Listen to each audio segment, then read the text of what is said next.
था मैं। कुरान शरीफ के खिलाफ आप भी के खिलाफ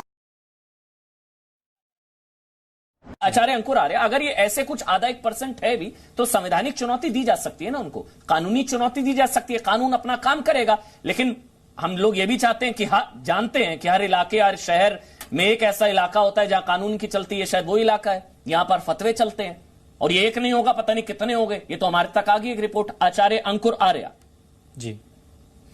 अमन भाई, सबसे पहले आपका बहुत बहुत धन्यवाद। और आपने जो पूछा है, संगीत रागी जी जो बात कह रहे हैं वो 100% सही है और उसका कारण है उम्मत को आपको समझना होगा कि आप धरती के किसी भी कोने में क्यों ना रहते हो, लेकिन आपके साथ में कॉन्सेप्ट हमेशा साथ रहता है, वो होता है उम्मत का।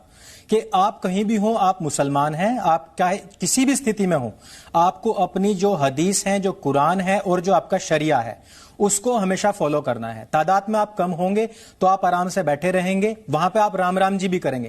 तादाद बढ़ती चली जाएगी तो वैसे वैसे इनकी स्थितियां बदलती चली जाएंगी। मैं बात कर रहा हूं जो एकदम कट्टरवादी, जो इस्लामिक विचारधारा को लेकर के, और अपने जो कैंटोनमेंट इन्होंने जगह जगह बनाए हुए हैं जहां पे ये अपने बच्चों को ट्रेंड करते हैं। कहा जाता है शैक्षणिक संस्थाएं हैं, लेकिन मैं उनको इनके कैंटोनमेंट कहता हूं, जहां पे इनके ट्रेनिंग प्रोग्राम चलते हैं, वहां बच्चों में ये बात कूट कूट कर भरी जाती है।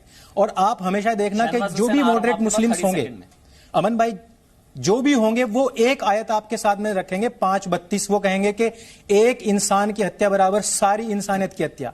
लेकिन वो कभी भी आपको 5:31 और 5:33 नहीं सुनाएंगे।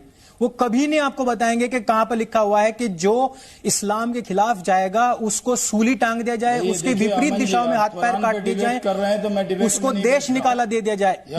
ये सारी चीजें हैं जिनको बहुत रूडली पढ़ाया जाता है वहां पे। इसलिए मैं संगीत जी की बात का मैं समर्थन करता हूं। बिल्कुल सही कह रहे हैं शाहनवाज हुसैन, कहिए आप। नहीं जी अमन जी, मैं मुसलमान हूं, बीजेपी का प्रवक्ता हूं, मैं कुरान और हदीस को मानता हूं और मुझे चाहे वो एपीजे अब्दुल कलाम हो या वीर अब्दुल हमीद हो या तारिक फतेह हो या मैं हूं, हम डिबेट करने कुरान पे नहीं बैठे।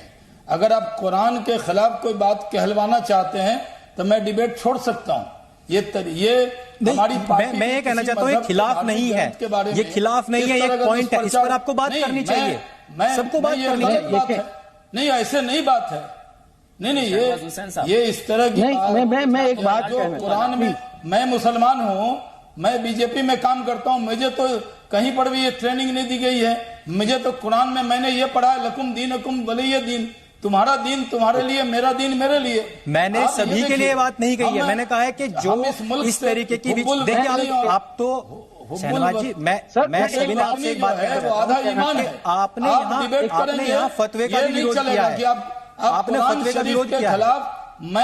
मैं बीजेपी में भी काम करता हूं, लेकिन मैं कुरान शरीफ के खिलाफ कोई बोले इस तरह की बात के लिए, डिबेट के लिए मैं उपलब्ध नहीं। शाहनवाज हुसैन, आपको मुझे हटाना है तो हटा दीजिए। शाहनवाज, ये फतवों के खिलाफ था, कुरान शरीफ के खिलाफ, आप भी फतवे के खिलाफ बोलना है या कुरान शरीफ पर डिबेट कर रहे हैं? आचार्य अंकुर आ रहा हूं मैं आपके पास। शाहनवाज हुसैन साहब, कुरान शरीफ ये फतवा गैंग के खिलाफ तो आप भी है ना, कर रहे हैं। ये फतवा गैंग के खिलाफ तो आप भी है ना, तो मैं तो फतवा गैंग के खिलाफ ठोक रहा हूं। मैंने ओपनिंग रिमार्क में कहा है एग्जैक्टली, कुछ मुसलमान हैं, आप ये समझिए, भारत रत्न एपीजे अब्दुल कलाम भी, मौलाना अबुल कलाम आजाद भी कुरान के मानने वाले हैं।